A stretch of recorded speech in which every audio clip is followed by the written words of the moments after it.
This is First GenXers.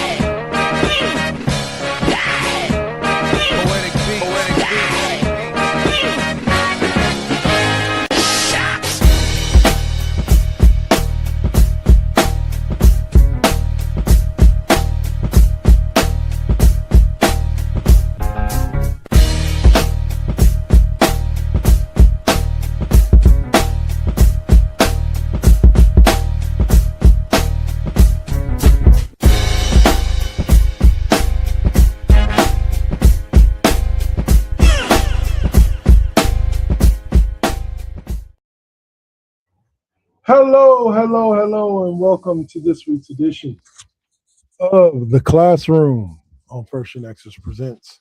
I am your host. For those of you who are just now joining us, I am your host, Double KK Double, otherwise known as Dark Lord 100, and I am here, as always, with my brother, Mr. Suave, for this. What's up, bro? Probably last session for a while, but it's been a great ride having him for the past few months. Being able to come in and give his opinions and help liven up the show with me and O'Malley. So let's make it a good one, brother. Let's make it a good one. All right, so we're going to kick off in the one place where we should kick off, and that is the NBA playoffs. We had already had the play-in tournament take place. All of that's been sorted out, and the teams that are in are the teams that are in, and now the real playoffs can begin. But I'm going to take a second to stop in the play-in. And that's because as a Warriors fan, well, we're going to talk a little bit about them on this show. Y'all can live with it. The Warriors managed to beat, who was it? Clippers. The Clippers in what was a very, very classic game, and literally gave me hope that they were at least going to be able to get into the 8 seed. I didn't expect them to do much after that. But I was like, with the way we played against the Clippers, like, we should be able to beat the Suns. Like, they don't have KD, but I didn't realize they still had Devin Booker and Jalen Green and Dylan Brooks. And, the game didn't go as well for this team. So, Suave, give us your thoughts on this 1-1 run in the play-in for the Warriors. It's a tough pill to swallow. They're not 100% healthy, but you go in with who you got.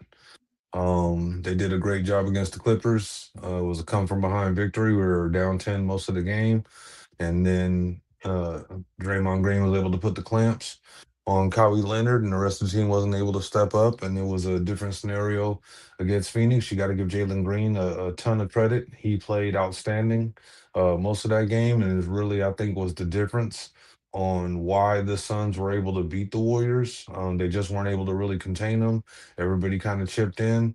If I did have to have a down spot for the Warriors, I think that Steve Kerr has to get past using just 8 people in a game plan. It worked against the Clippers. So, what he does is, okay, well, this worked. Let's go ahead and do it. And he talks about how it's about matchups, and he's trying to play the matchups to get victories and get wins.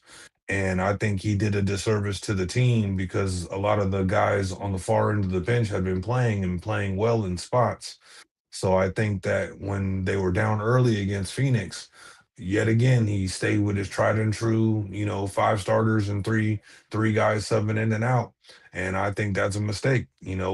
Everything that we did was based off strength and numbers. You should have gone at least 10 deep, tried to find the spark plug, tried to find somebody that could have pulled a Buddy Hield or a Klay Thompson quarter, or, had an opportunity to make their mark in a playoff run, and he didn't let it happen. He kind of stagnated. I think that was a drastic coaching error in this game, even shorthanded. You never know who's going to be able to step up and have that kind of a clutch game. Um, I really think this loss is on Steve Kerr. I think that they started slow, and as soon as they started slow, and you're in that quicksand, you've got to start making the adjustments and giving guys opportunities to see if they're going to give you anything. And it only takes a handful of possessions to see if they're going to maybe light a spark and get something going. But yet again, Steve Kerr stays with his 8, and Warriors go on to lose by, I think it was 15 or 16 points. So I think this loss is really on Steve Kerr and his coaching style, his coaching preferences. He has to. He's been blessed so far. He's a championship winning coach. He's one of the higher winning percentage coaches in NBA history. But let's be real. When you really look at his coaching, he hasn't done a ton of evolution along with the roster, and he has had pieces. I know people will say, well, look at James Wiseman, he can't get people to step up, and look at Kuminga. But if you look at a lot of the other guys, Moses Moody stepped up big in a lot of key roles, Uh, Podzimski, Jordan Poole Poole. before him. So I mean, you've got pieces, and you just have to give them an opportunity to go out there and see if they can maybe start a run or get a spark for the rest of the team that can give you some momentum. And her, for whatever reason, maybe there's just not strong enough voices on the assistant coaching staff. Um, I mean, he listened to the videographer to put Iggy in and start the small ball, era, the death lineup era. So, Yeah. at some point, Steve Kerr has to listen to somebody and can't just stick to his guns on only playing 8 people especially when you've had opportunities throughout the season where you've been going 9 or 10 deep for the most part and letting a lot of guys get playtime. We saw Pat Spencer didn't play at all. Quentin Post was playing a lot and all of a sudden isn't playing at all. Yeah. That Moses was Moody didn't get a ton of run. You play Podzimski, but that's to be expected because he's your guy. But you've got to play. There's 3 or 4 people that where's Rashard? Where's Melton? So I mean, those guys could have came in and gave the team a spark, maybe started plugging away, chipping away at the 10-point deficits throughout the game, and who knows, maybe the Warriors are able to pull this one out. But I think he maybe really it doesn't failed the work, but team. maybe it doesn't. Who knows? I don't know what they've seen in practice. Maybe it doesn't work, but I've also wondered a lot why uh, he never developed a lineup with Quentin Post and Kristaps Porzingis on the floor at the same time. Like maybe they didn't play well together and they saw that in practice. I don't know, but I would think that having 2 7-footers around the rim for a couple of minutes every quarter can't hurt. You Yeah, I mean, know, the team obviously didn't have it, and he just didn't change the entire game and watch the playoff hopes of this run freaking evaporate.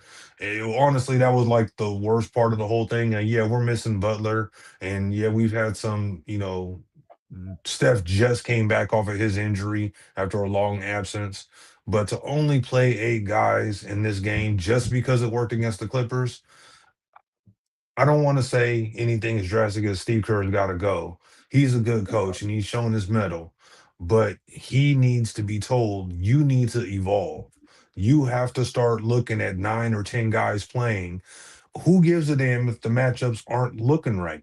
Let some guys go out there and compete and see if they can get over or overcome some mismatches. Because what you were doing wasn't fucking working. instead of sticking with it, you got to adjust.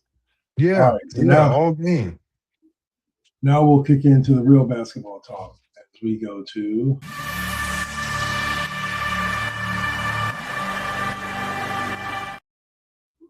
All right, and we open with the 1-8 seed.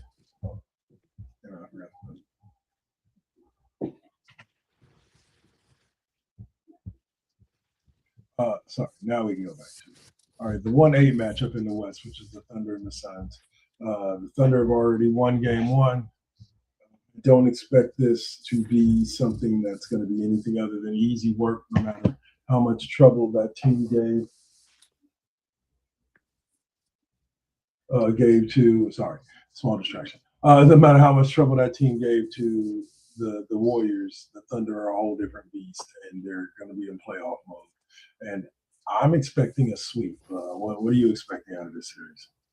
I wouldn't necessarily go that far. They do got Booker, and they do got Jalen Green. Jalen Green's off a high. They did just catch this L, but you got 2 guys that could hit you for 30, a 30 piece any given game. So I'm Yeah, expecting a gentleman's sweep. I don't see it going 6 games. I see it going maybe 5. Phoenix defends 1 game on the home court. It'll be the typical malaise that happens when a team goes up. I expect Oklahoma City to go up 2-0 and they go into Phoenix and Phoenix fights for their life for one game and OKC kind of looks disinterested, but they're young enough to where they might be able to pull it back and finish them off. But I expect Phoenix to get one game at home and then get finished off by game 5. Fair enough. Fair enough. Gentleman sweep. To me, it's all the same. Gentleman sweep or sweep. Even if you just won one game, you might as well have not won any. But I could see Shea winning his second MVP and the Thunder winning their second title. Heck, in my run as the Warriors GM in NBA 2K26, the Thunder won 3 straight titles. They won the one that they won last year, they won this year's, and they won next year's before somebody finally knocked them off. And then it was a hodgepodge of random things. It was weird where 2K had it going. But yeah, so like I said, and I don't really expect whoever makes it to the second round, whether it be the Lakers or the Rockets, to really challenge OKC either. The Lakers currently lead the Rockets. It was one of the first surprise. You would say it's not a surprise because the Lakers are the 4 and the Rockets are the 5, but it is a surprise because I don't know of anybody who expected the Lakers to really do much in this series. But I mean, I expect them to win a game or two. I wouldn't say, I didn't see them getting swept out. They still do have LeBron. They got a lot of guys that they'll be leaning on. They played well in game 1 to get the victory. I think Houston, being at home also definitely helped the Lakers. I think Houston will show a stronger effort in game 2, and I still expect the Rockets to pull this series out. Hopefully, because the Brondashians will lose their minds if LeBron somehow wins 4 of these damn games out of the next, or 3 of these games out of the next 6. That's the reason why he's the GOAT. He took a team for the nobodies. No. Yeah, ridiculous. We Like they had that wasn't there all conversation earlier season this week. helping. Yeah. It's like when people say, people go, why do people say that LeBron is that his teammates never get any credit? I say because point blank and simple. If the team wins, LeBron's the reason why they won, and if the team loses, his teammates are the reason why they lost because they're not good enough. I do you one better. I was having a argument on it with a guy on TikTok, and he mentioned, well, what happened to the 2011 Cavs after LeBron left? What was their record then? Because I mentioned that the team had won 60 straight wins, so I went and I checked the roster. When I checked the year after he left, that team was almost 100% different from the team that he left. So there's a huge reason on why they didn't compete for victories and had a losing record that almost instantly got a number 1 pick in the lottery 3 out of the 4 years he was gone.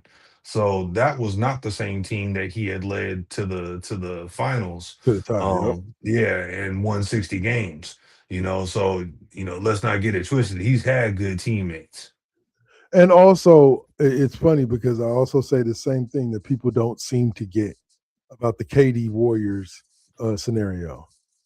They changed over 6 people. Yeah, none of their core people, but they changed over 6 people out of 15. That's damn near half. That's damn near half of the people on your squad that they changed over between when KD got there to be able to bring him in. That was a completely different team. That was not that team that it just went 73-9.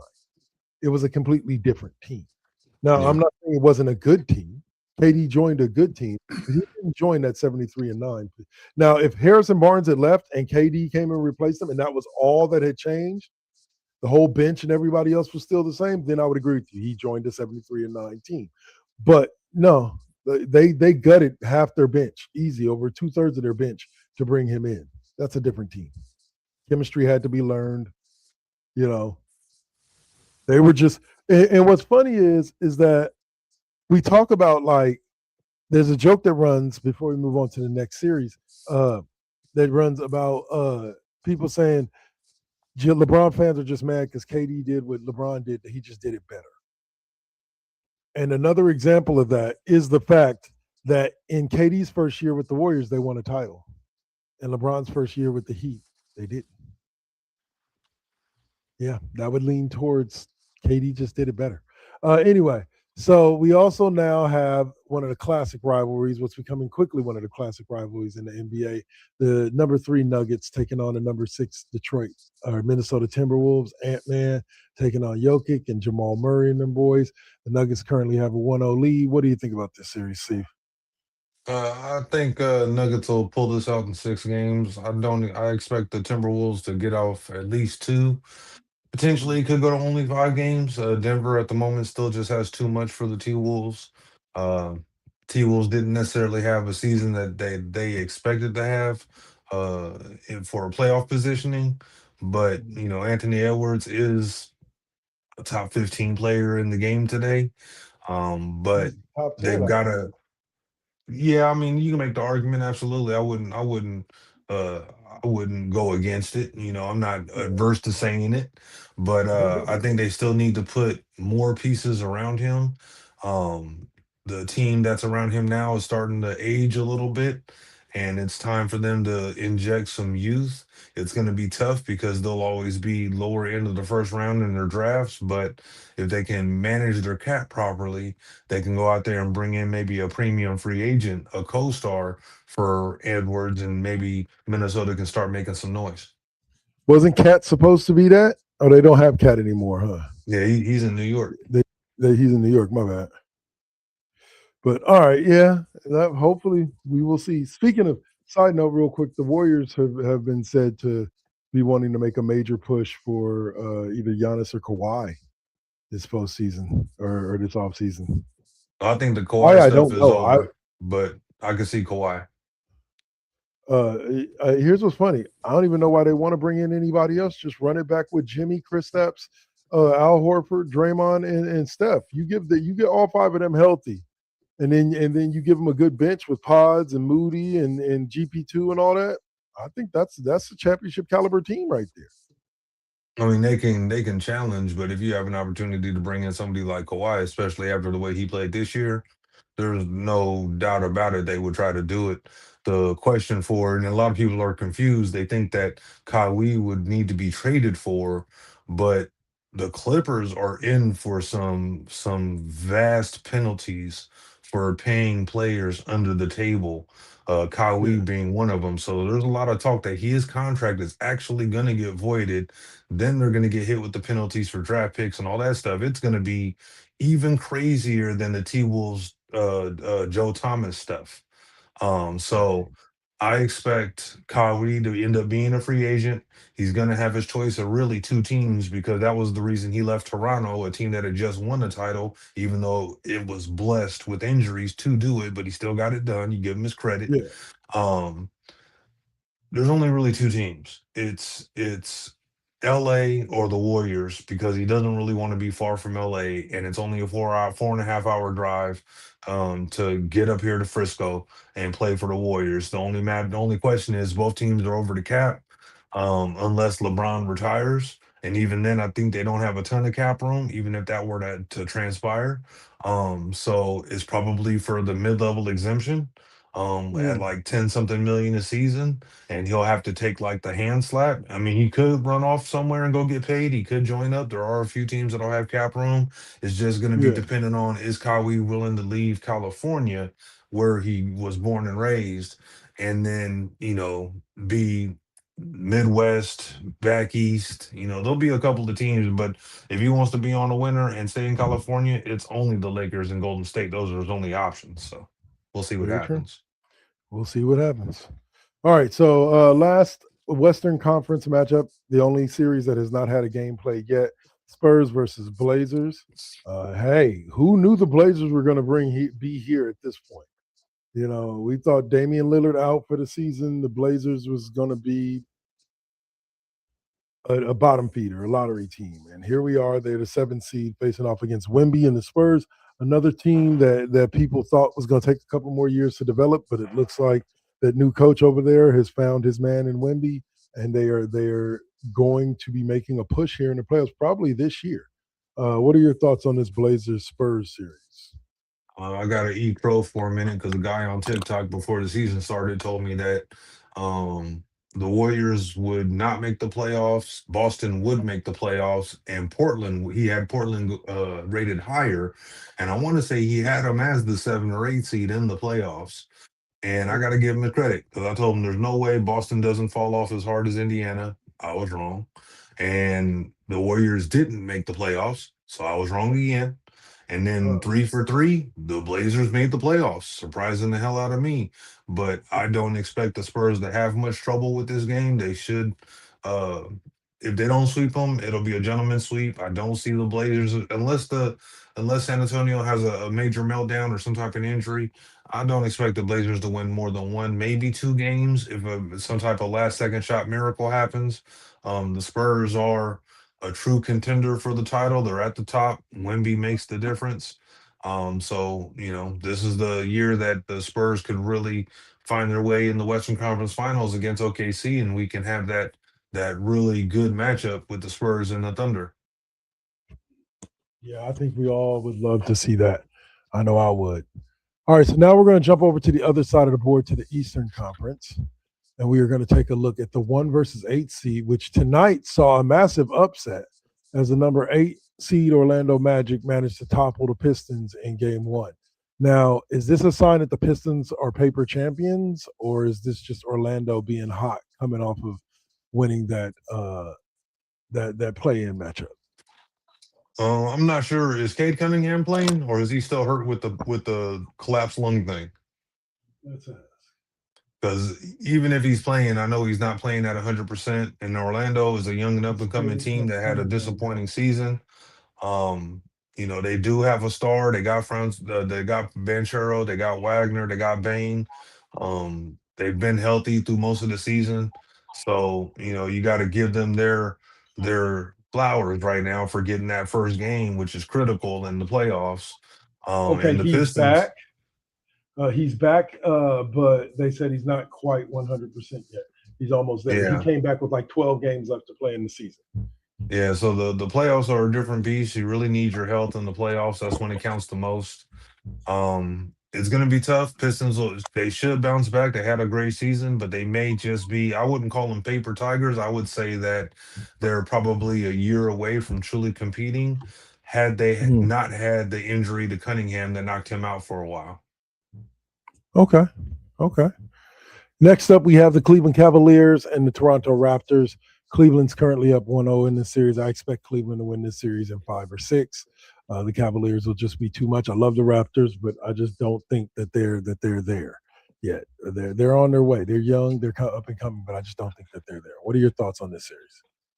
Yeah, Cavs should win this game. They need a revenge playoff run after last year, getting knocked out. So, I believe they got By knocked out in the Indiana to second boot. round. Yeah, yeah. So, they should be able to handle the Raptors. I'll give Raptors credit for being a 5 seed in the East. That's good for them. But they're going to fall short against the Cavs as long as the Cavs remain healthy and they keep that taste in their mouth from last year. They should handle the Raptors. Yeah, I would agree. I would agree. All right, now what is one of the most interesting series and the most interesting storyline for Warriors haters as Jonathan Kaminga and the and Atlanta Hawks are the 6 seed Hoodie will against be thinking. the Knicks and against the Knicks in the Eastern Conference. I see this as something that I expect New York to win this series, but I think it's going to be a back and forth series because New York's just that type of team this year. They're that roller coaster type of team. So I could see this going 6 or 7, but I think the Knicks will take care of it in 6. What are your thoughts? That's giving the Hawks a lot of credit. I don't think they're as cohesive as a lot of people believe. I think the Knicks have everything they need to beat the Hawks handily. I expect the Hawks to maybe get a game, but if Brunson, who's leading that team, really kind of hammers in that they got to bring it every game, this could be a sweep. I don't see barring injury, I don't see how the Hawks can really even make this a series unless Okay. somebody on the Hawks, I wouldn't say just with injury. If somebody on the Hawks shows up and shows out, they could extend the series to maybe 6 games. I, for one, just don't see it. Knicks have too much size. They've got the playoff pedigree so far. This is the Hawks' first real, chance since Trey Young's era. So to be in the playoffs, I don't think they've really identified who all is their scoring options. They're just kind of going out there and, as the ballers will say, they're just out there hooping. But I don't think that when it comes to the playoffs, especially, yeah, in the season, you can hoop and you can just go out there and do what you do. And, you may win, you may not, you may win more than you lose. But in the playoffs require a bit of structure. It can't just be running and gunning, freewheeling. And that's kind of what the Hawks have been doing and kind of catching teams slipping, to be honest. But in the playoffs, that's different. You need structure. You need plays. Yeah, you might be able to do it with a little bit of ISO ball if you got a great ISO guy, because Houston was doing it with Harden for years. But you do occasionally need some structure where you can count on getting some buckets, and I don't see the Hawks being able to do that in a 7-game series. Fair enough. Fair enough. All right, and then to close out this segment of the show, we have the East 2-7 matchup, which has Boston up 1-0. This was the matchup where the young kids in the 76ers uh, jerseys, the fans started chanting, "We want Boston." And now they're going to find out exactly what they asked for as Boston proceeds to do what it's been doing all year, whether it had Jason Tatum and Jalen Brown or not. And that is putting boots to ass and winning games. So I see Boston in potentially a sweep, even if Embiid comes back. But what do you think is going to happen with the series? Yeah, 76ers just don't have enough in the tank to beat Boston. This is where I got to eat my crow because I didn't see Boston being able to be this good with Yeah. Tatum being out this long. So I give Jalen Brown and White a ton of credit, especially after the fire sale. I figured, they were down on this season and gonna go ahead and, take the draft pick, but they fooled me and they stunned me, honestly. So I think Boston, you got to give them credit. They're a upper tier championship contender, and they're trying to show everybody what Indiana couldn't, and is that they're not going to have a fall off year even after the fire sale. So I don't think 76ers have enough. Also on the 76ers, real quick, I think that they made a drastic error in destroying the confidence of Ben Simmons. I think he could have still been a difference maker for this team, even missing Embiid. And we know about his shooting troubles and his shooting phobias when he's actually on the court. But I think he could have been an instrumental piece. He's been off ever since. But had they not broken his confidence and he was a part of this team, I think Philly would be awful dangerous right now, even with Oh, his Ben his Simmons. shooting Oh, phobias. but Ben Simmons, Paul George, friggin' Edgecombe, and fucking Embiid right Yeah, now. Oh, they would yeah, be and one of Maxi, the most I dangerous mean, teams. they'd be looking real good even without Embiid. But they broke the kid's confidence, and he was never the same. Yeah, very, very true, sir. Very, very true. All right, so that's going to close out our basketball talk. All right, real quick swap since this is going to be your last show for a while. Um, uh, Prediction: Who you got in the finals? I think Oklahoma City beats the Spurs in 6. Unless a massive, incredible upset happens and Wemby goes off for 30, 15, and 5 blocks every game. I Uh, expect SGA to get a ton of foul calls. I think they face the Knicks. I think the Knicks are going to find a way to squeak past everybody on their side of the bracket and find their way in there. I'd be highly surprised if it's Boston. Um, I gave them their credit. I just don't see how they're necessarily improved enough. But I want to give the Knicks some of their flowers. So I think it's going to be Oklahoma City and the Knicks. I think it goes 6 games because it's the okay. finals. Maybe it goes 5 because again, it is the finals and Brunson and them crew haven't been there yet. But Oklahoma City is going back to back. I don't see really. I do see small avenues where other teams can step up. But my prediction: Oklahoma City versus the Knicks. OKC wins in 5 or 6 and hoist their back-to-back titles and back-to-back banners up in the rafters. All right, you heard it here first. Oklahoma City repeating champs. According to Please Mr. not the Swab, Spurs. Please not the Spurs. we'll check back in with you after the finals, bro. We'll check back in with you after the finals. All right, so for right now, guys, we're going to go ahead and take about a 5-minute break real quick, get up, move our legs, get the blood pumping, and then we'll be back to talk a little bit about a subject we probably would have talked about last week, which was March Madness, and that great finale of a national title game between Michigan and UConn. And then also we'll talk a little bit of hockey, and then I just wanted to talk before we close the show, one little factoid about baseball that happened within these last 2 weeks that was quite interesting. So we'll get to that after the break. You're watching The Classroom with Double K and Mr. Suave right here on First GenXers Broadcast Network on Twitch and Double KK Double Network on YouTube. We'll see you guys on the other side of the break. Peace.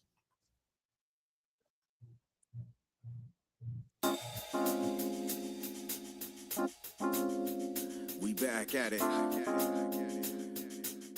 Yep, we still doing it. Poetic beat. First GenXers. Gia. Let's get it, y'all. Come on. We back in the building. It's been a long time cooking in the soup kitchen. And I'm chilling with the same. Dropping these beats won't stop, nope, I can't.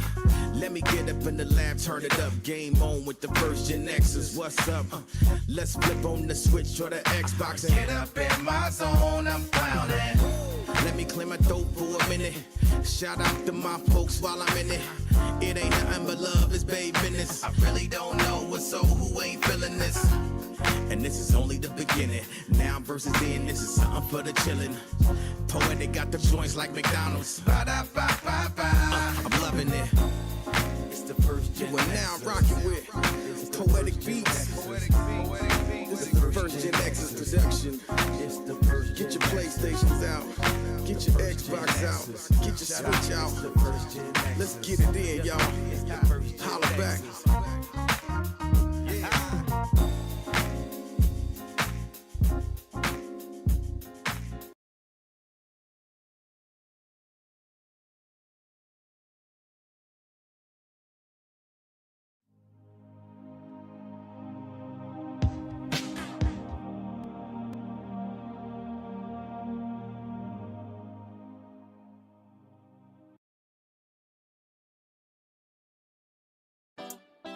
You got to keep it. You got to keep it lovely. You got to keep it. You got to keep it lovely. Success comes right after the struggle. I ain't even giving up on whatever I wanted. The tragedies I've seen, I can't even stomach. Most of y'all weak as shit and would've started running. Every time I make it back to the crib, I'm thankful the Most High let me see all of it. Grateful I'm lovely, and I'm being real with this. Please don't judge me. I'ma stay on my shit.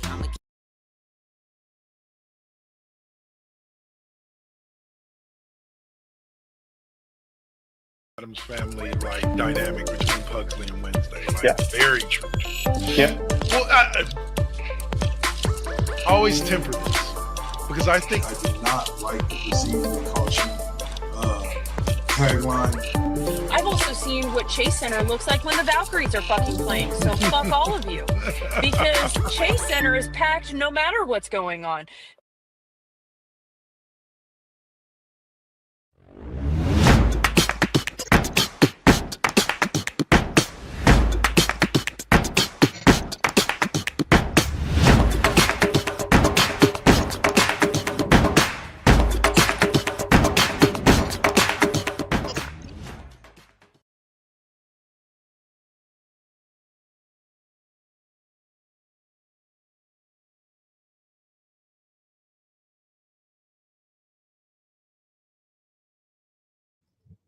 there we go. Let me unmute the mics.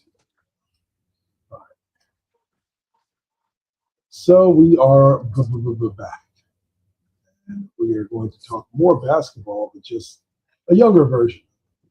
As we did not get a chance to cover a couple of weeks ago the fact that the Michigan Wolverines were able to beat the UConn Huskies 69-63 to win the NCAA national title. NCAA means national title, won the March Madness.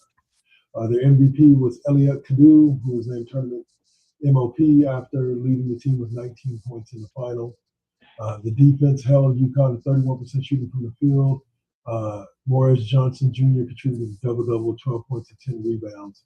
Head coach Dustin May led the team to the title in his first few seasons. Michigan became the first team to win a national championship with a starting lineup consisting entirely of players who began their careers at other schools.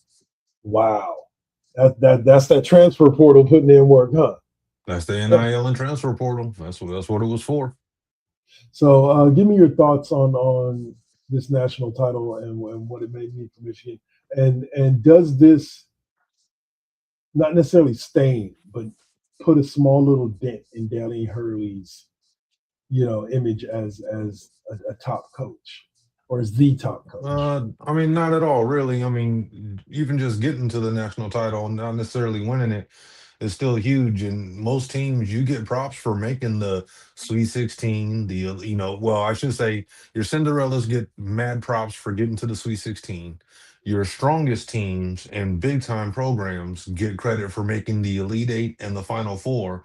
And he made it all the way to the title game with a UConn team that I really didn't necessarily see coming, even though I said before that they always find a way to kind of creep up. And I know they just went back to back a handful of years ago or whatever it was. I do want to take a second to give Michigan their credit. The kid predicted that they was the best team in the country and they were going to prove it, and they did. It wasn't. It was way closer than I thought it was going to be. So I got to give UConn a lot of credit. They didn't shoot necessarily well, but they didn't shoot themselves out of the game per se. But Michigan was fairly in control of this game throughout, and you got to give them their flowers. They went out there and they got it done. Nice. And like I said, congratulations to them. Michigan is my secondary team for some of y'all that don't know me. Just like with baseball, I have my American League team and my National League team. I have my primary team, which is my Cal Bears, my hometown team, and then I have my secondary team, which is the Michigan Wolverines. And Swab can tell you that dates back to Fab Five. Yep. I've been a Wolverines fan as forever. soon as they dropped them shorts to the knees, the whole half the nation was on their side, and I was one of them. Yep. Shoot. What's funny is that prior to being, yes, I jumped around as a kid. I think kids have the right to jump around and like different teams at different times for different reasons. I jumped around. I was a UNLV fan for a little bit during the years with Larry Johnson and Stacey Ogden and all of that. I mean, Georgetown.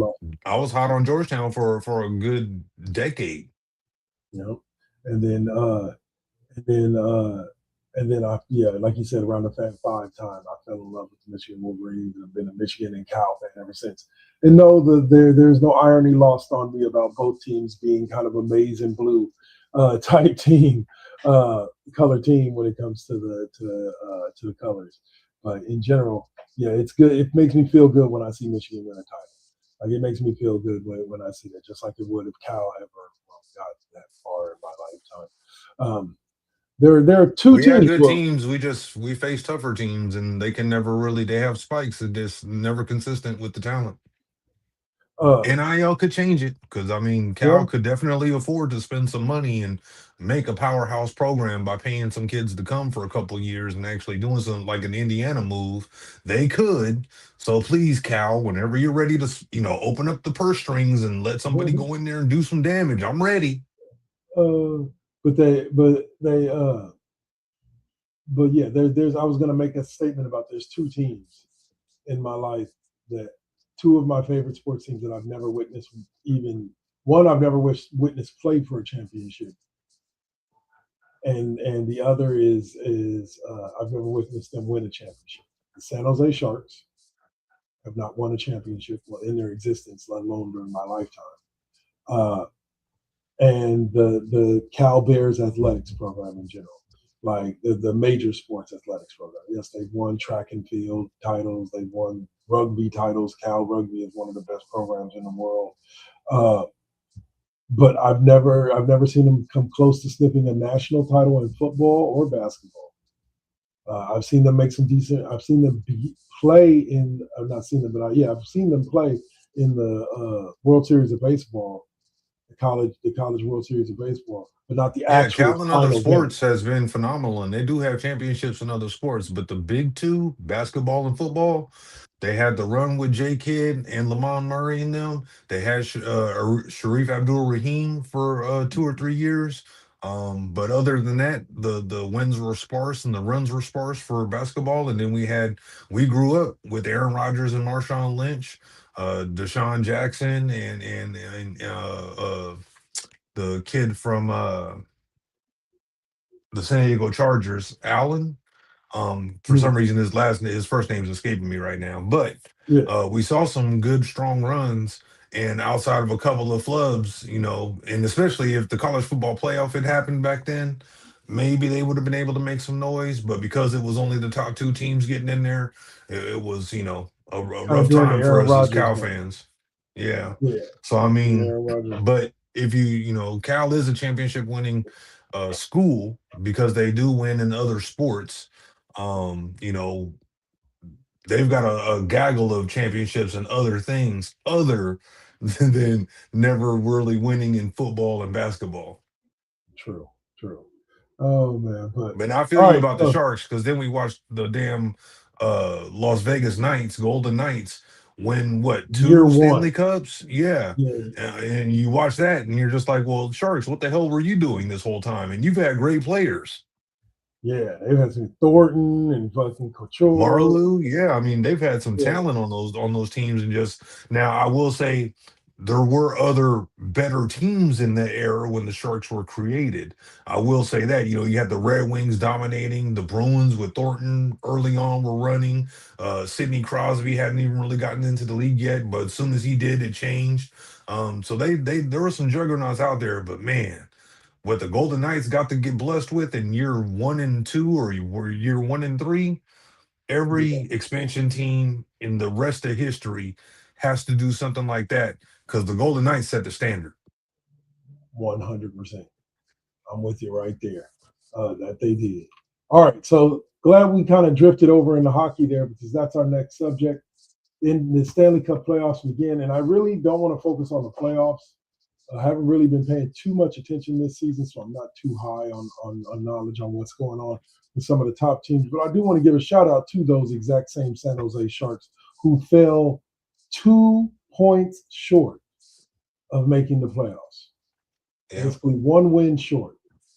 And I was proud of them because this was a young team led by Macklin Celebrini. Celebrini is his name, yeah. Yep. And the boys and Will Smith, who's only like in his fourth year in the league or something like that. Like it's led by a bunch of young bucks, and they were putting out games. Again, I get the notifications at the end of every Sharks game from the ESPN app. They're one of my teams on there. So when I started seeing W's come up, it was like, whoa, hey, what are y'all doing here? And then it came down to the last couple of games of the season, and it was like, yeah, they're like right out there. And then they lost. I think they lost the game to the Oilers a couple of weeks ago, or like a week ago, and they were like, yeah, they're out of it. And I was just like, damn. But the fact that they were right there, that they finished over 500, I think they were like 45 and 36 or something like that, or something like that. So like they're not going to be a bad team moving forward, and hopefully they'll continue to grow. What I love most about it is you know who their GM is, right? Hold on, let me see if I can find Yeah, while you're doing that, I'll give the Sharks their flowers. They've been drafting well. They're not getting great returns yet, but I will say they've definitely shown marked improvement. Uh, the Brainy kid just got finished. He just broke the record for the Sharks for it. most Yep, points in the points. season. Yes, So, sir. you give him credit. So that was a great draft pick. Um, I'm almost actually glad that they didn't make the playoffs so that way they can get another pick. So if they've been doing their scouting like they had been doing, they can bring in another piece to come in and help this team compete. They are really young. I'm not sure what they're going to do in the offseason per se, but they're on the cusp of being a playoff team, and as soon as they can get to that, who knows?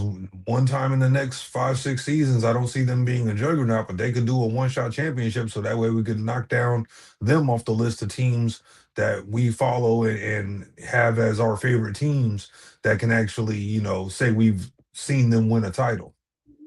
Now, this is the guy that's kind of architects the turnaround. His name is Mike Greer. He's a former NHL player who actually did play for 14 seasons, including 3 with the Sharks from 2006 to 2009. He is the first Black general manager in NHL history, and he is the one that is currently responsible for overseeing. Uh,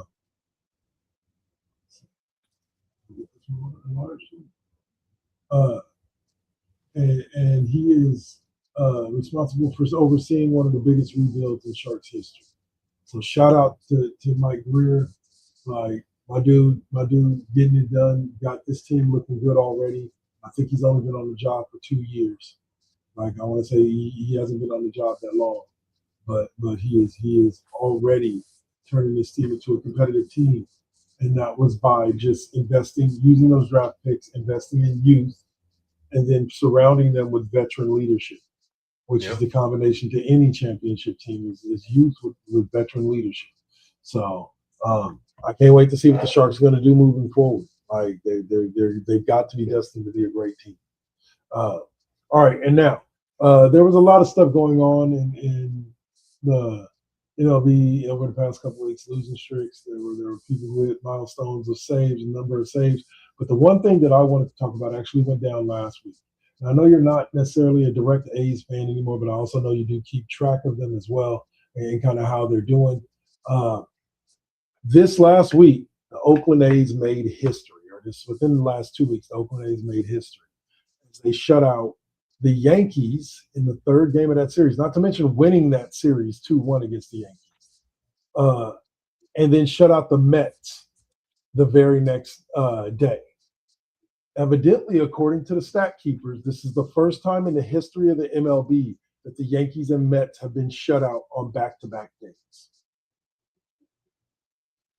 I It's mean, not a big let's be honest. accomplishment.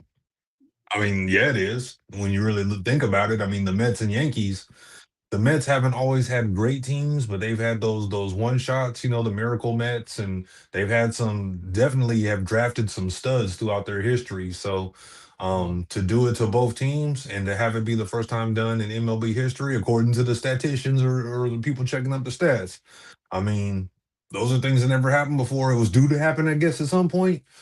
I guess Happy so. for the Athletics. I'm not calling them Oakland. I'm not calling them Sacramento. I'll just call them what they're calling themselves, the Athletics, the Yeah. homeless team.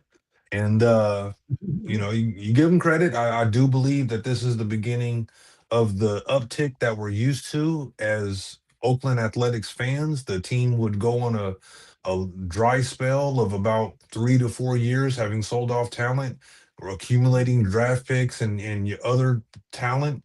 And now we're starting to see those guys kind of come up through the system and start to become major league players. And this is the upswing. I believe they're going to be a competitive team this year. They should battle for a playoff spot. I'm not sure if they'll make it per se, but they should be at least a wild card team or at least be close to there by the end of the season, barring injuries, of course, because you know how baseball is. But the A's are due for an upswing. They're due to start making some noise over the next 2, 3 years. And I believe they got another should be one more season in Sacramento, I believe, after this year, and then their stadium will be ready. So they're due to be a competitive playoff worthy team in that window for their first inaugural season as the Las Vegas Athletics. Which would be interesting.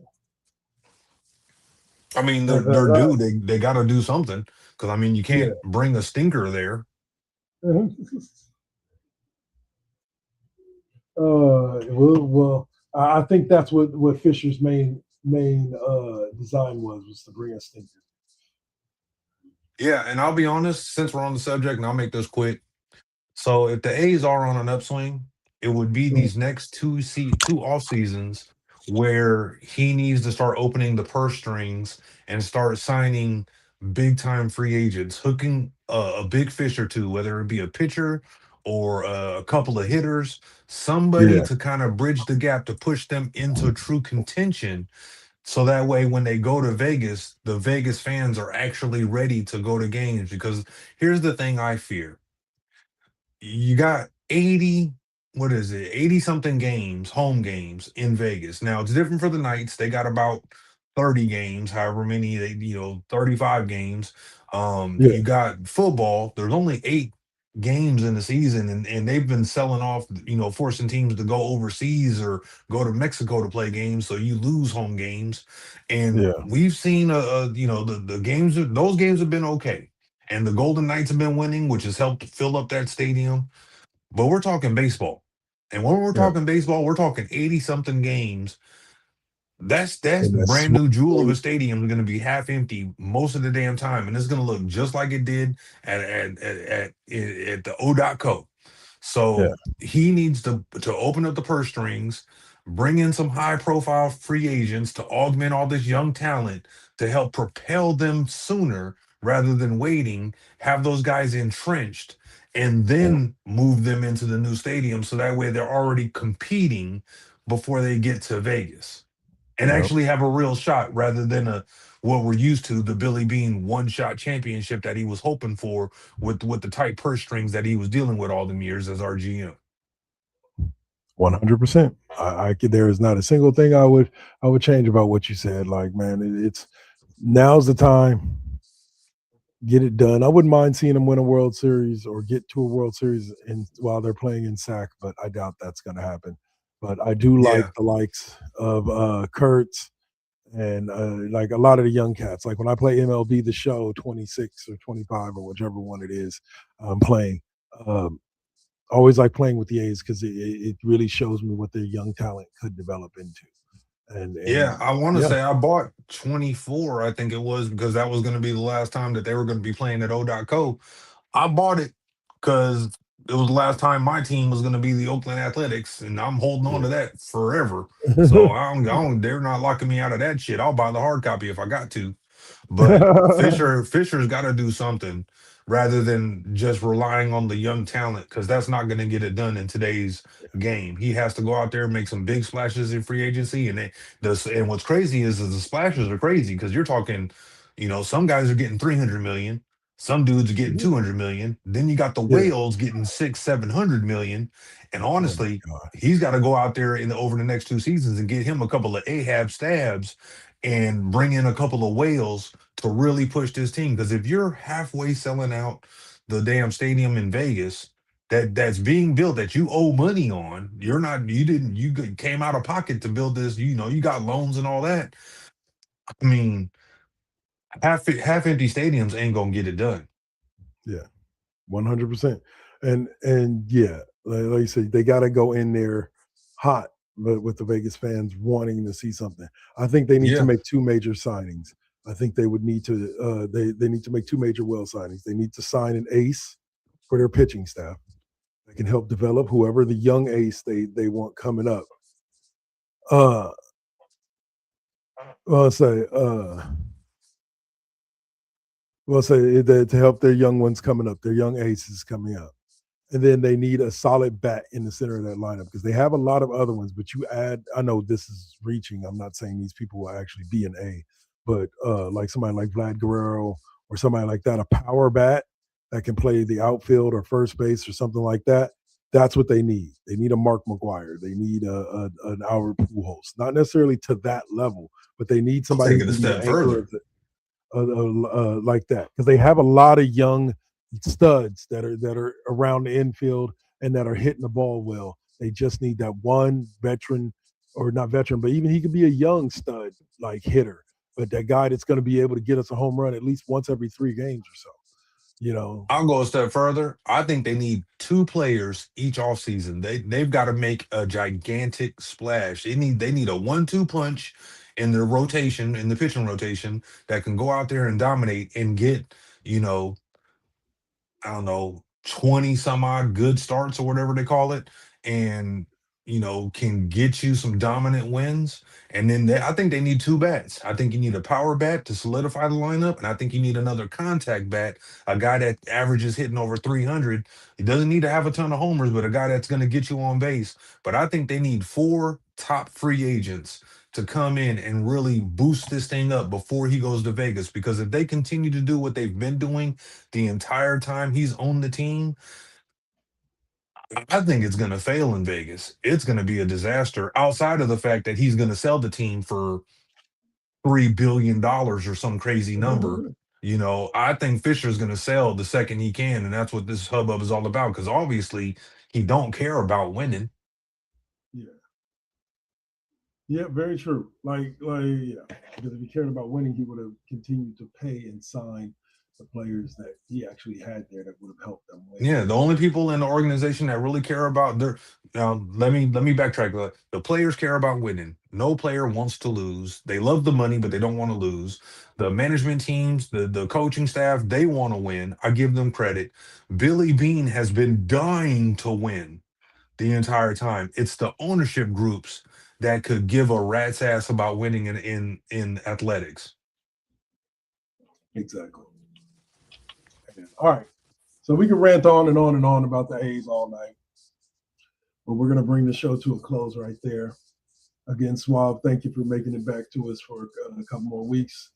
As I told the duo as well, was both always grandfathered into the show. So if you have the time and you want to be on, all you got to do is let me know, and we'll bring you in.